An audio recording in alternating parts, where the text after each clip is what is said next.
Two bettors have the exact same edge. Same math, same systems, same plays.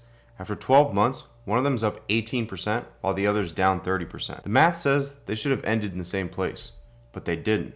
The only variable is what happened between their ears.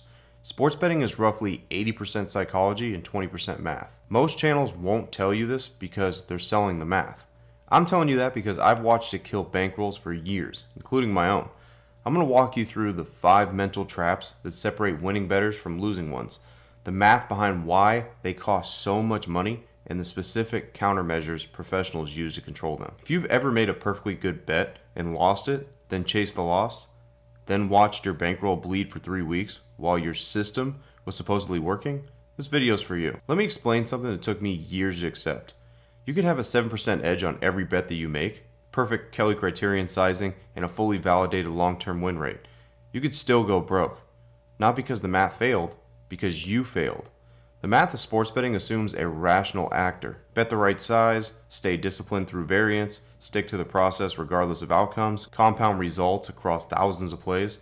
You are not a rational actor. You are a human being. You feel pain when you lose. You feel pleasure when you win. You overweight recent events. You crave action. You want to be right and you hate being wrong. Every single one of those emotional truths is the direct conflict with what the math requires. The losing bettor is worse at managing what happens to them when their picks don't work the way that they wanted. Here's the data. Studies of retail sports bettors consistently show that only 3 to 5% of bettors are profitable long term. That's because 95% of bettors can't override their own emotional reactions. 5 mental traps separate the 3% from the 97%. I'm going to walk you through each one. Trap number 1 is outcome bias. You bet $100 on a minus 300 favorite and the favorite loses. You feel like you made a bad bet. But the math behind that is the favorite at minus 300 has a 75% implied probability. They're going to lose 25% of the time even when the line is perfectly priced. If you bet 100 of these and 25 of them lose, you didn't make 25 bad bets. You made 100 good bets and got the expected number of losses. The shift you need to make is to stop judging bets by results. Start judging them by the process that you're implementing. If your reasoning was sound, your math was right, and your edge was real, the bet was correct regardless of whether it won. If your reasoning was lazy, your math was sloppy, and your edge was wishful thinking, the bet was wrong regardless of whether it won or not. A losing bet with positive expected value is still a good bet. A winning bet with a negative expected value is a bad bet that you got lucky on. Most bettors have this backwards. They think any winning bet was correct and any losing bet was wrong. The math says the opposite. How professionals do it is after every bet, they ask one question. Would I make this bet again with the same information? If the answer is yes, the result doesn't matter. If the answer is no, the result doesn't matter either. The process is what they review, not the outcome. Now let's go ahead and get to trap number 2, which is action addiction. This trap means that you need to have a bet on every single game. Sundays in the NFL season, Tuesday nights in the NBA, UFC pay-per-views. If there's a game on, you need to be holding a ticket. Without action, you feel like you're missing out. Now, the market is efficient most of the time.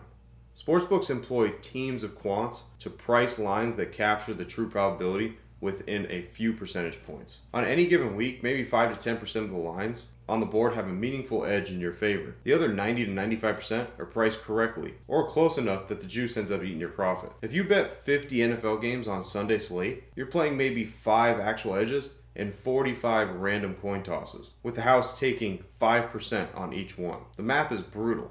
You don't lose money because your 5 good bets failed.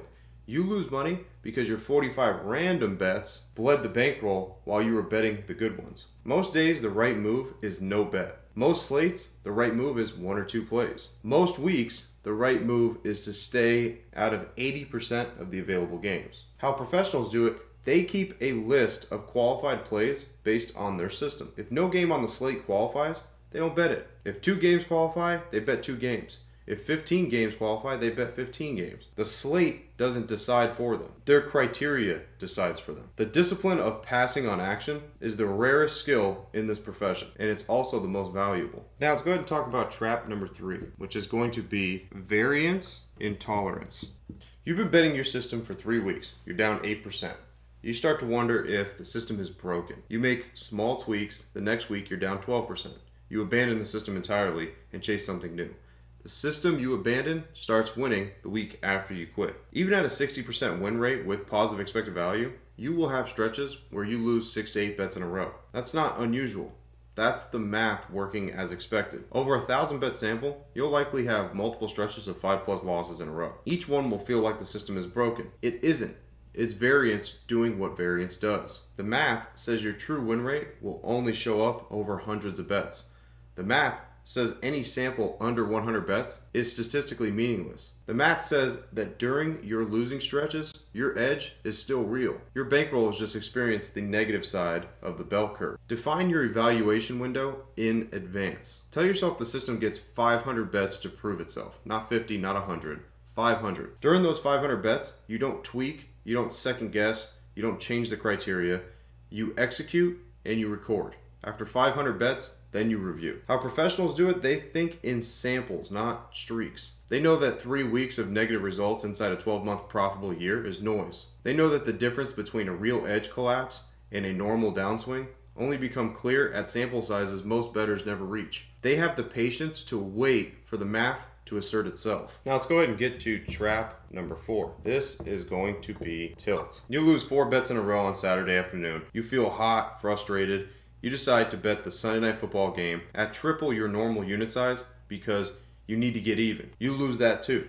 Now you're down 5 units on a weekend instead of 1 unit. The chase made everything worse. Tilting is the single biggest bankroll killer in sports betting. The math of Kelly sizing tells you exactly how much to bet on each play to maximize compared growth over time. The moment you deviate from Kelly sizing because of emotion, the math collapses. Bet triple your normal size and lose. You're not down 3 units. You're down compounding multiples of your standard risk. Win and you reinforce the worst habit you can develop. You lose and you spiral even deeper. There are 2 versions of tilt. Loss tilt happens when you bet bigger to recover from losses.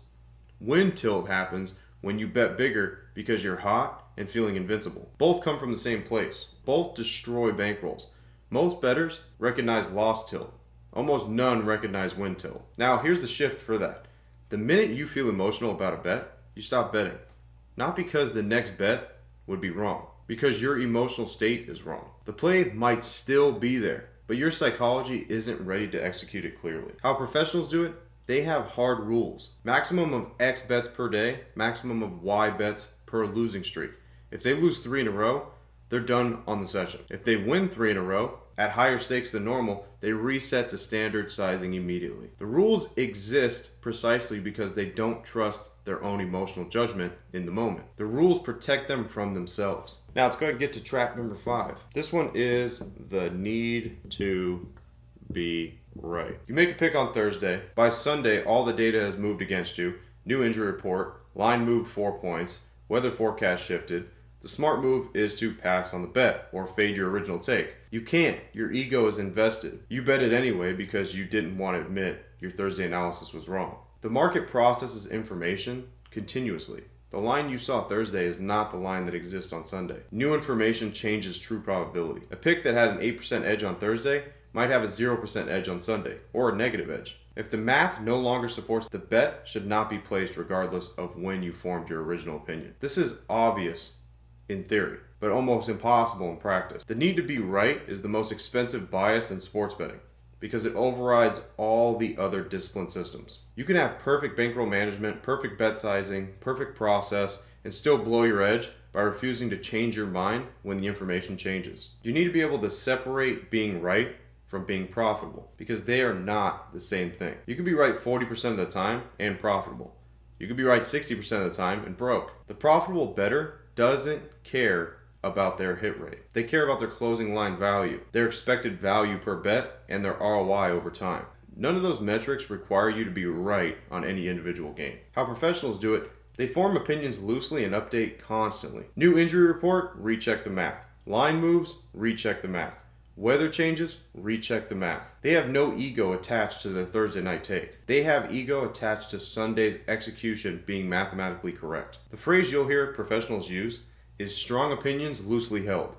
They want to be intellectually honest enough to abandon a bet when the math turns against them, even if they've been telling their friends about the play all week. Here's the toolkit that professionals use to win the psychological war. First, a betting journal. Every bet documented before you place it. Your reasoning, your projected probability, the line you took, the closing line, the result. The journal forces you to slow down, articulate your process, and review yourself honestly. You can't lie to a journal. You can lie to yourself all day. Second, hard rules around session limits. Maximum bets per day, maximum units risked per session, maximum consecutive losses before you walk away. These rules are uncomfortable when you set them because they feel restrictive. They are restrictive. That's the point. They restrict the version of you that wants to make emotional decisions. Third, decoupling celebration from results. When you win, you don't celebrate. When you lose, you don't grieve. Both are emotional reactions to single outcomes inside a system designed to compound across thousands of outcomes. The reaction itself is the problem. Professionals learn to be emotionally flat about individual bet results. The bankroll moves up and down. The process stays the same. Fourth, regular review on a calendar, not on feeling.